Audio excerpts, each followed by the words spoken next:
I was really excited to do a bit of seed sowing when I got here today, but I just realised that I've actually left my seed box at home, which is really annoying. But you know what, I'm just going to do a little bit of weeding to help vent my frustration at myself, because now's the time of the year where you really want to get these young little weedlings out before they start to get their roots down, as this weather is warming up and the days are much longer now.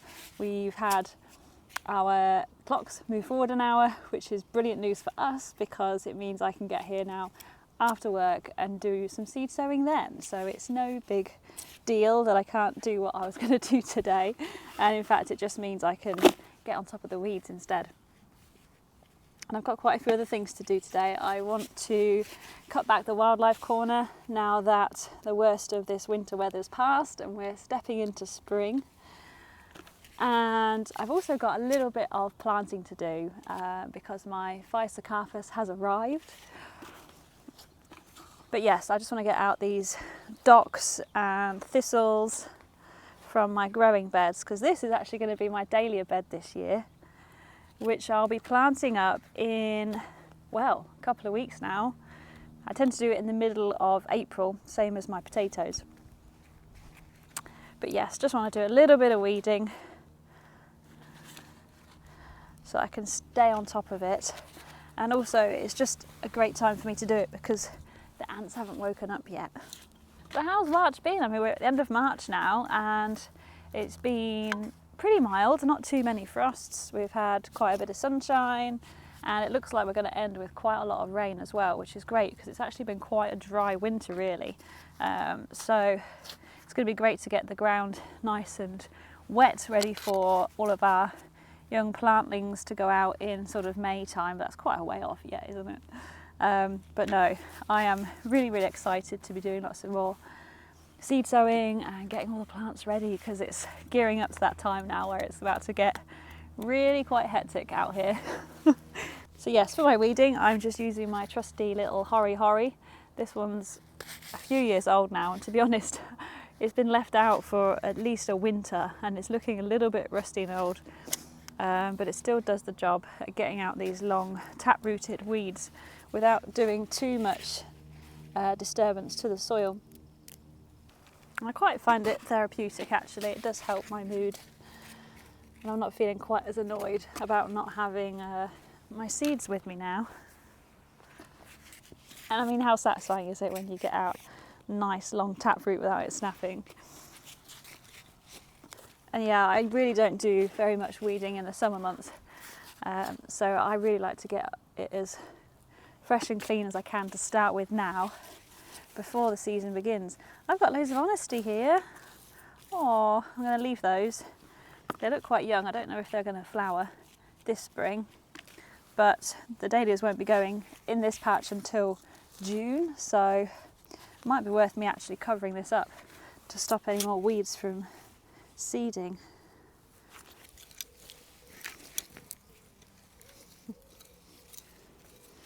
Gosh, just look at the amount of sticky weed that's all down here. Or Gallium cleavers is its botanical name. It's gone absolutely bonkers. Let's just pull that back. Pretty sure this one's actually an edible. And in fact this here is my Achillea, and all these dead twigs are now done for, and all the insects that are hibernating should hopefully soon be waking up. So I'm going to start to cut this back, ready for all that new growth that's just coming up, but also tidy it up and to allow me to get to all of that sticky weed. This Achillea is now actually quite a big clump. At this time of year you can actually lift it from the ground, split it in half and then replant it, so you can double up for free. I'm really starting to remove all the bricks and rocks from around my plot now, because it's just a place for all the ants and slugs to hide. There we go. That's better than it was. Inside the polytunnel I did still have quite a few potted plants that have now died, most of which are my chilies.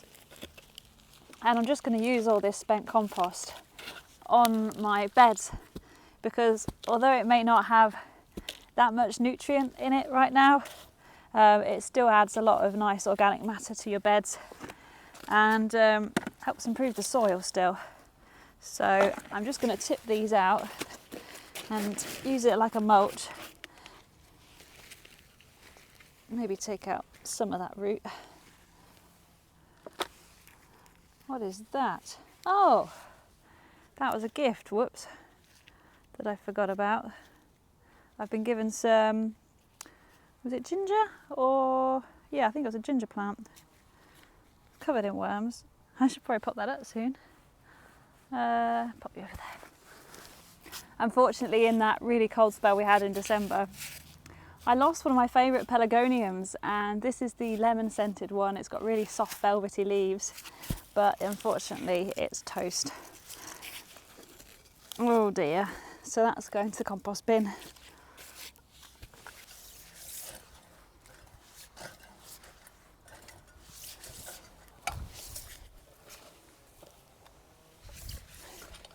This stretch along the middle where I'm raking now did actually used to be a pathway with wood chip, but I've decided I'm going to make more use of this bed by being able to growing it. So I've been filling it up with lots of compost and my own homemade compost. So this is one really long bed now.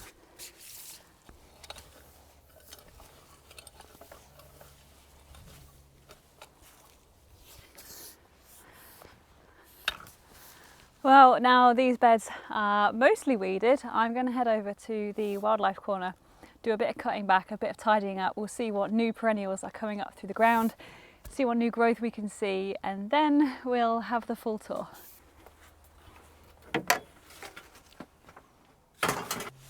So behind me is my wildlife corner that I try and keep as wild and free as possible. It's packed full of perennials, but now that we're through winter, I'm going to be cutting it all back and clearing away the debris so that we can see all of the new growth come up and make way for all the lupins and the alliums to flower. So I do need my secateurs, which I've put down somewhere. Oh, be right back.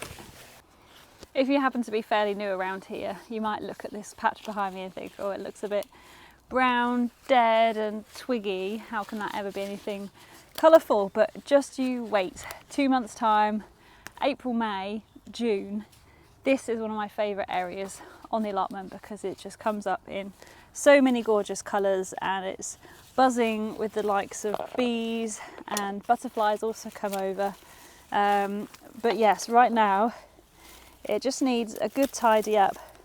So all I'm doing is cutting back these dead stems from last year's growth. That there is oregano, and I can just see all the new shoots coming up now, which is very exciting because oregano is one of my favourite herbs. And we're just going to clear away all of this dead brown matter. And I like to leave it as long as I can because ladybirds love to overwinter in things like this.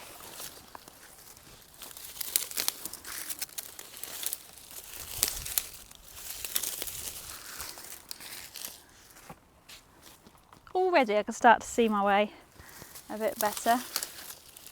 This is an area that I actually developed in 2018, which was the year I started this channel. And it did take a lot of work because there was a lot of asbestos down here, carpet buried in the ground, which was one of the worst things to deal with. And yes, now it's packed full of perennials.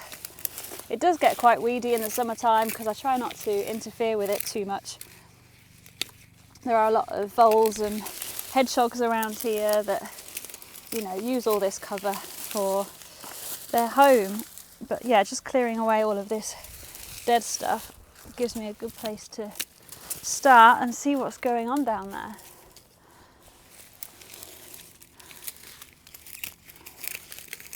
And the good thing about having a load of perennials is that they're really low maintenance. They come back every year, and when they do, they just get bigger and better year on year.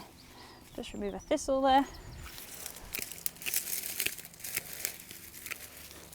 Oh, I can't wait for fresh oregano again.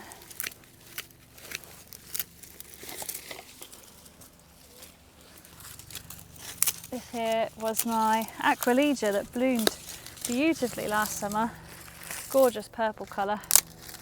And these stems make fantastic kindling for my kettle, so I do save some of these.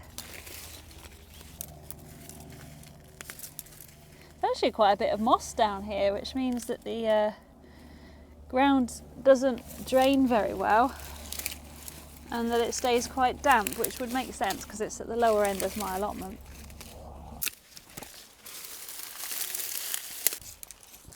Also, don't forget about the birds this spring. Things like twigs and sticks and crispy bits of dead grass, you know, they all make great nesting materials for the birds. So perhaps rather than sticking it all in the compost bin straight away, you can just leave a little pile somewhere so that those birds can dib in and help themselves to a few sticks to make their nests with.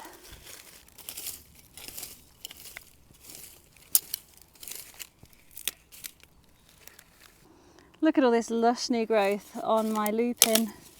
I can just take away all these old stems now. Make way for all that lovely new growth. It's so lush. Here's my helper.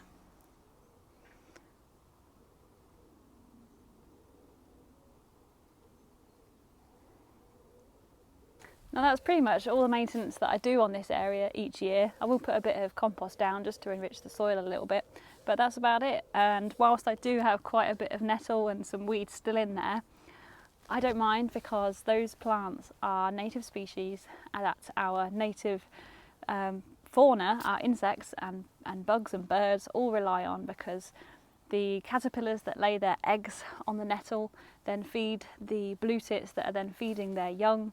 So it's all part of the bigger life cycle. And yeah, we've just got to remember that weeds are plants and they do have a very important place in our gardens. But yes, what can I see down here? So we've got some pulmonaria that's starting to flower. That's a really good early source of nectar for the bees. And then next to it, we've got some brunnera with that really delicate blue flower, similar to forget-me-not. And the leaves I just absolutely love because they're so silvery and veined. And then down here we've got the oregano. I can't wait for this to grow so I can start cutting it and drying it. Then I've got a mix of different wildflowers around here, a lot of which I can't remember what they are because I just put down some wildflower seed that I got one year. And we've got this gorgeous lupin. Oh, can you hear that wren singing in the background? I just spotted another little daffodil there. But we've also got alliums, that's what these are coming through. Allium Christophii. And then we've got more lupins. Another lupin there. This is a salvia that I've just cut back to the green growth. I'm quite surprised and happy that this survived actually, because salvias don't tend to like winters that are particularly cold and wet, I don't think. And also down here I've got a delphinium that's growing great guns. All that soft tender foliage, it's so soft it almost feels like it's damp, like it's literally just come up. Well, we've now got some glorious sunshine to end the day, although it's 4:15 and it's still so bright. It's absolutely brilliant. I'm loving it. I'm going to be able to come to the allotment now after work, do a bit of seed sowing, a bit of pottering, just enjoying that spring bird song that's so glorious. In fact, I've just witnessed some crows mating in the tree. Oh dear. So yes, I think we need to start the tour. Let's go up to the top of the plot. One thing I didn't do, I haven't pruned the fennel. I'll do that as I go around. The hawthorn tree above my plot isn't yet coming out into leaf, although it's funny the hedges have already started to come into leaf, but not my tree. Look at that blue sky. Isn't that just absolutely glorious? It's been a really lovely afternoon here. And over in my front border we've got lots of things popping up now. They've really filled out, like those alliums. And at the top we've got the patch of sedum that I've already walked past. Here, look. That's going to make a really nice plant this year, along with its friends. And we've got the roses, they're all coming up into new leaf now. I really wish whoever had that hedge trimmer on the go would be quiet for a minute. Can you hear it?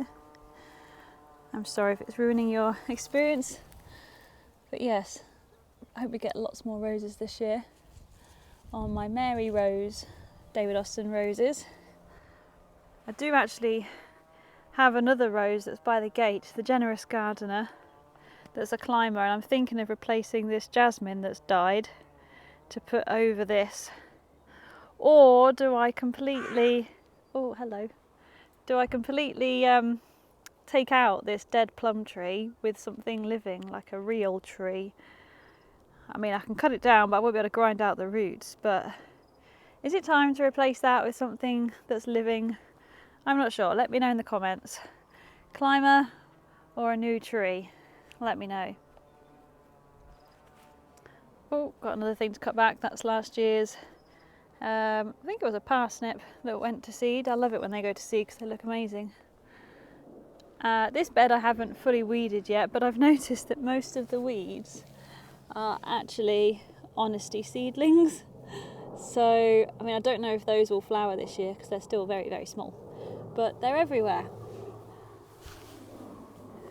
But my blueberry bush, this one that did so well last year, is starting to come out into flower.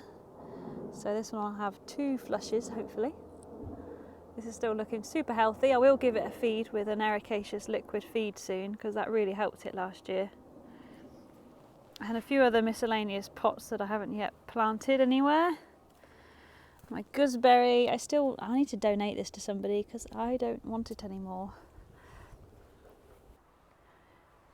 Down into the strawberry cages, well, I did have a good clear out in here and weeded it all, got them nice and tidy. But look who's back. Back again. And they'll never leave me alone, is the ground elder. And it creeps everywhere. If it's not ground elder, it's bindweed in these. Drive me crazy. But I'll still get a lot of strawberries nonetheless. Bed next to it is looking nice and tidy. And we've got some alliums there at the back. Shrubbertii, they're going to make massive flower heads. But also I noticed these purple sensation are coming up a lot smaller and later than those behind it, the Shrubbertii. These are going to be so amazing. I can't wait to see these flower.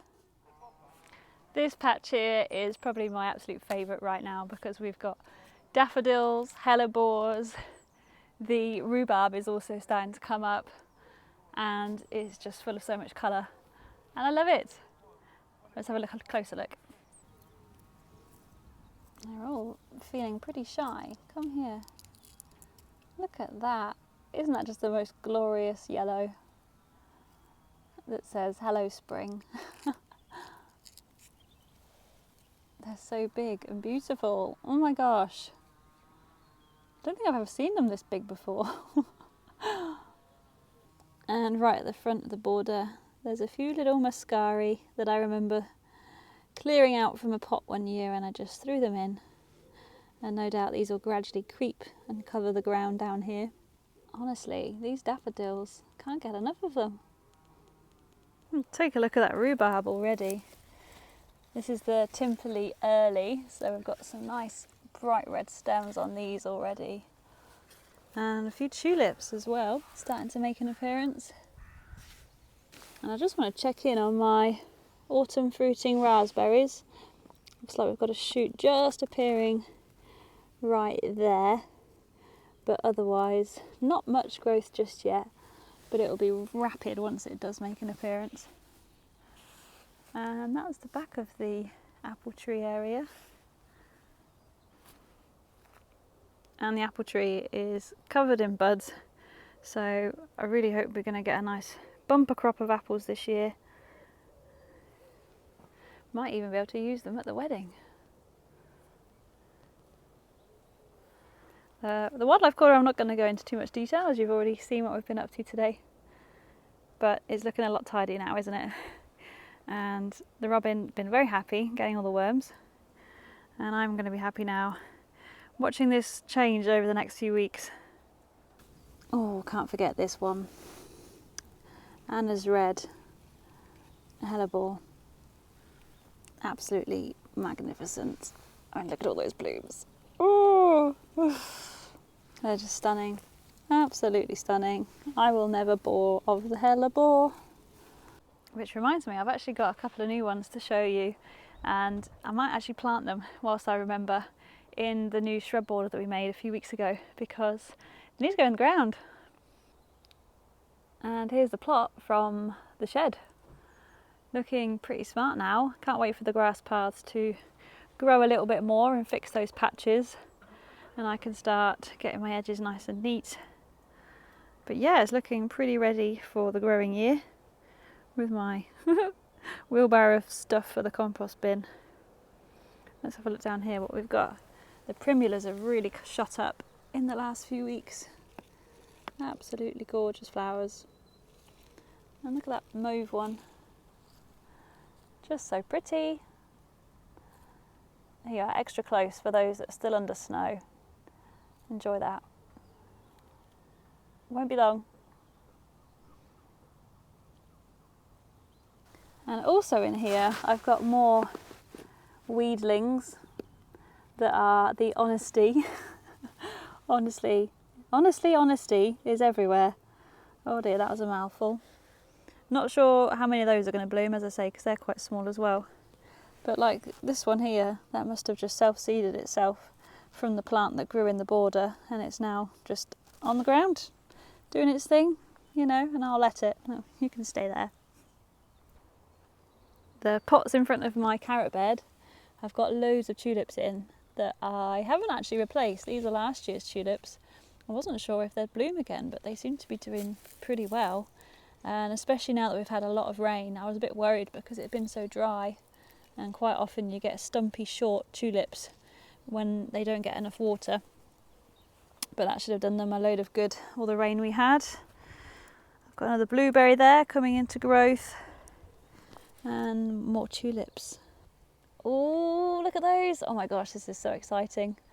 These look like my parrot tulips. You can tell by that crinkly edge on that outer petal.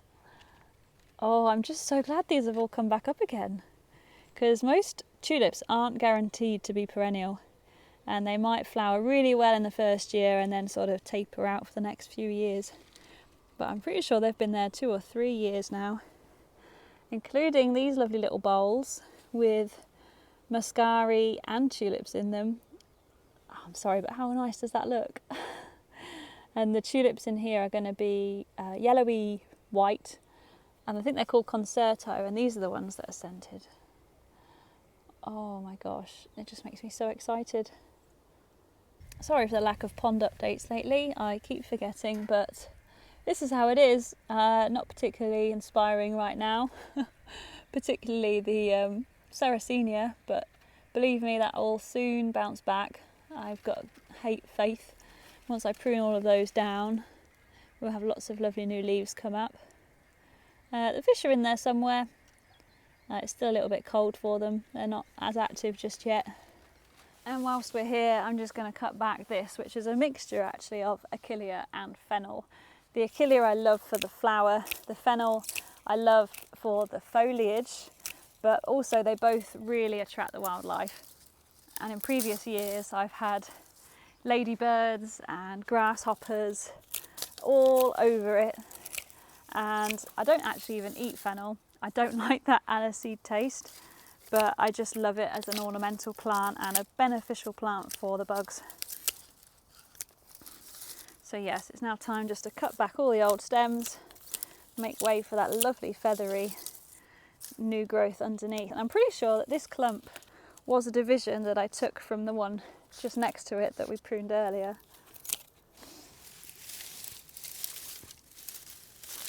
Another job done. Look at that gorgeous clean bed. Weeded fresh this morning. I'm so pleased with that, and actually And I was a bit grumpy that I couldn't sow my seeds, but I am so relieved, because otherwise I wouldn't have weeded the bed or cleared the wildlife corner. And these are jobs that you've got to do whilst the ground and the conditions are right. Also, I want to show you up here something I was going to show you last month, but I forgot. I had here some new penstemons that I bought last year, and I thought they were a goner because that winter, those few weeks in December have really hit it hard, and it's got all this dead foliage and it's gone all crispy and horrible. But this is when you don't want to be too hasty in removing plants that look dead, because they might not be.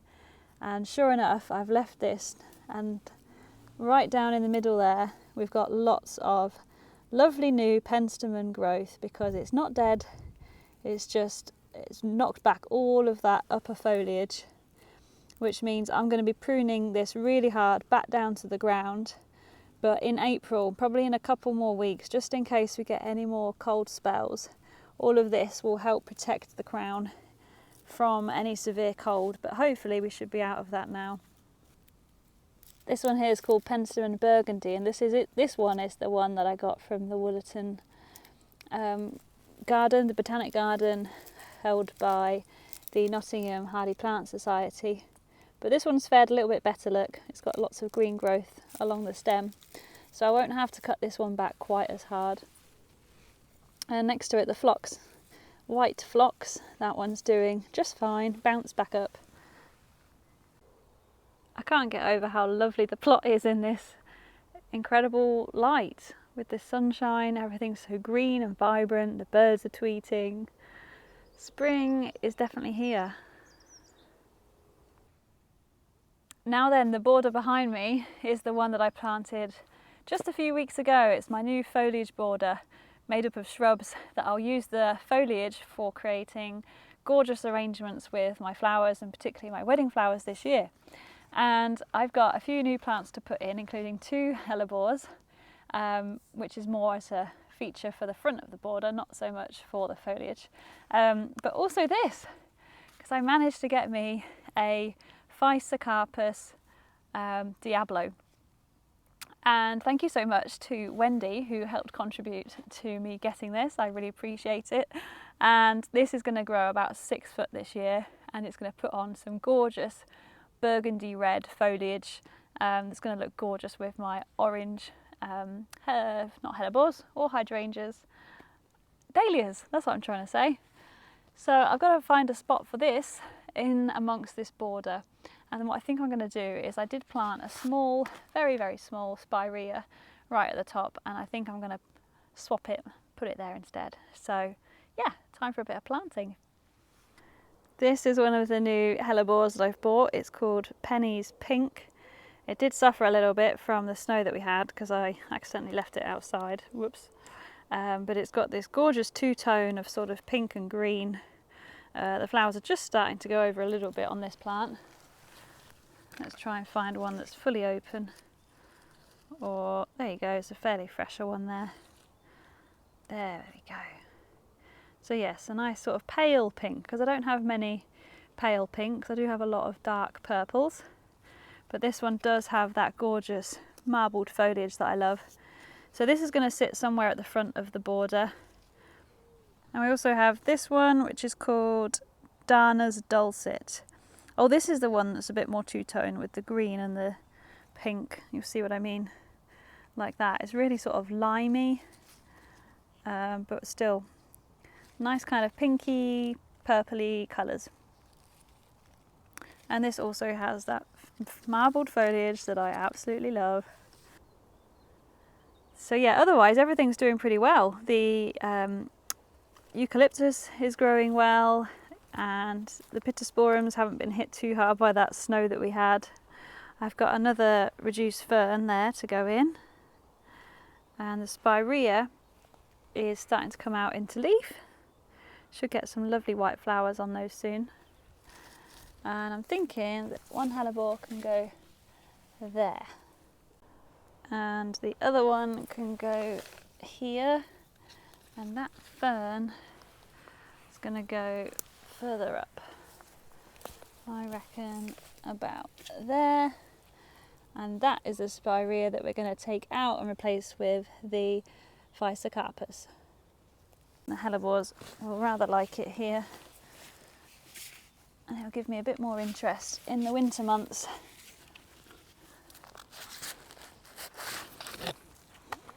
Oh wow, pretty root bound. Let's tease them out a little.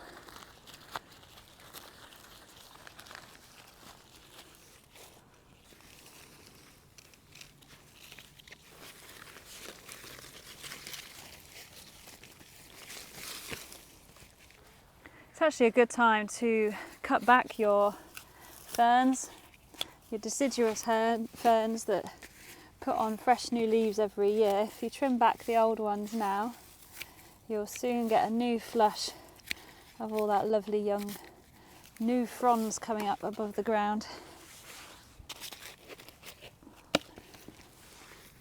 Time to get in the Physocarpus. And this is going to put on some phenomenal growth this year.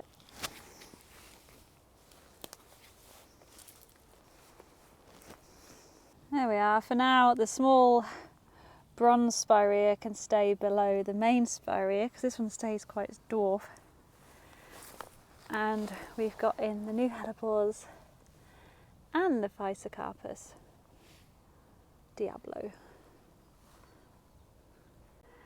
At the top of the allotment, my otherwise dahlia borders are still empty, but we've got daffodils coming up. These are the cheerfulness that I grow every year because they have beautifully scented flowers, and they'll be blooming from mid-May, mid-April, which will only be a couple of weeks away. Can't wait to smell that beautiful fragrance. And what's going on inside the tunnel? Well, I've got some seeds on the go, not too many yet, and most of them are at home. Here I've got some scabious. These are the white flowering ones, but I've only got a couple that have germinated. That's just white from my hard water at home. This is the Rebecca Sahara mix, key part of the wedding flowers. I think we've got about 20 there. And then we've got Brisa maxima, which is that grass that has lovely little seed heads that look like a fish's tail. In there we've got some coriander that's just starting to come up. And in here, what's this one? So this is more flowers. We've got Statice white, Statice peach, and at the front some straw flowers that are yet to germinate, but it looks like the Statice is on its way, and quite quick, I believe. And there we've got some mulberry cuttings that I might be able to speak more about in a future episode. My poor lemon and lime are looking a bit battered from the winter. Definitely could do with a bit of a feed on these soon. And my fig, well, my fig's still in this little trough, and it's got buds, so it's still definitely alive and kicking, and it's got all that arugula on underneath that I should probably just give a little bit of a tidy up, but that'll be outside in a couple of weeks once hopefully all the frosts have passed. Over there we've got some spinach, and then in here we've got more flowers. We've got some white straw flowers again that are yet to come up, only a couple on the way. And these I'm so impressed with. These are the drumstick scabious that form that really unusual seed head, and I'm just so pleased with how sturdy and strong these little seedlings are. They're so big and thick and sturdy. I really wasn't expecting that. And then we've got some cosmos, and these are all the seedlings that I sowed in a previous episode on seed sowing. So this is the apricotta, and then we've got purity and gazebo white on the cosmos front. So that's everything that I've got sown inside the polytunnel, but at home I've got my tomato seedlings that I've just pricked out and potted on. All of my chilies are doing really well. Also I've got lots of basil growing, and the cup and saucer vine, the flower, the Kobe scandens it's called, that's growing really well. And what else have I got? I think that's mostly it was at home. But yes, this week is meant to be really warm and mild. We'll be having temperatures of about 15 degrees one day, so it's a great time to be sowing seeds. And also because this week, if I count the last week of March, is a great time for seed sowing, because 6 weeks from now I'll be out of the risk of frost, which means all of my seedlings can go from nice sturdy little plants straight into the ground, fingers crossed. So we just got to keep an eye on the temperatures, but it's otherwise, you know, a really great time to be sowing seeds. So yes, I'll be doing lots of beetroot, more flowers. I've got more salads to get in. I won't be sowing things like my squash or beans yet. It's still far too cold and they're so quick. I tend to leave them until mid-April. Oh, and I've also got my nigella down here that I've been hardening off, because these are now ready to go out. Let's have a little look. These have been growing away since November in these little plugs, and they're nice little plants now, and just need to harden them off so that they're used to things like the wind and direct sun and the rain. So they will be spending a bit more time outside, but they will be going into the allotment probably in that patch there right at the front, because this is going to be my hot and dry bed. Plants that are going to enjoy that sort of temperature and don't need too much water. This red bush is a crabapple that I had pruned. When was it? It was just before, it was a couple of years ago, and I wasn't sure if I did the right thing because the cut was quite severe. Can you see it down there on that big trunk? It was growing really sort of lanky and not a nice shape, so I just did that. It's put up all that new foliage, and I thought, oh, what if it doesn't flower? But it's absolutely covered in buds, and they're going to be bright pink flowers. So this is going to look stunning when it comes out. And now I'm actually quite pleased that I pruned it, because it's more of a bushy shape, because I've got quite a few trees up here. But yeah, that's going to look absolutely gorgeous. So here's the plot at the end of March 2023. Lots of clear empty beds, nice blank canvas to start the new growing season on.